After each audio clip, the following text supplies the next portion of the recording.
बाळ ectopic प्रेग्नन्सीमध्ये survive करू शकत नाही. ह्याचं कारण असं, की एक्टोपिक प्रेग्नन्सी ही खूप अर्ली स्टेजमध्ये फुटून जाते. म्हणजे ती वाढू म्हणजे पूर्ण गर्भ 9 महिने वाढले आहे तिथं एवढी कुठल्याच इतर ऑर्गनमध्ये जागा नसते किंवा त्या ऑर्गनची तेवढी कपॅसिटी सुद्धा नसते.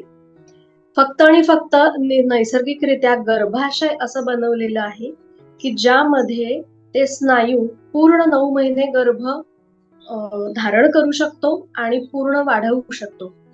इतर कुठल्याही ऑर्गन मधला असा मसल किंवा त्याचे स्नायू जे आहेत ते अत्यंत नाजूक असतात.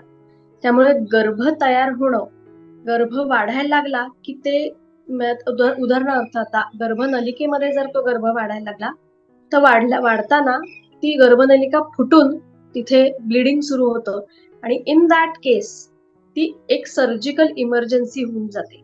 म्हणजे जर त्या क्षणी पेशंटला हॉस्पिटलमध्ये नेलं नाही तर पेशंट दगावू सुद्धा शकते. सो ही सर्जिकल इमर्जन्सी आहे. एक्टोपिक प्रेग्नन्सी मध्ये गर्भ पुढे वाढू शकत नाही.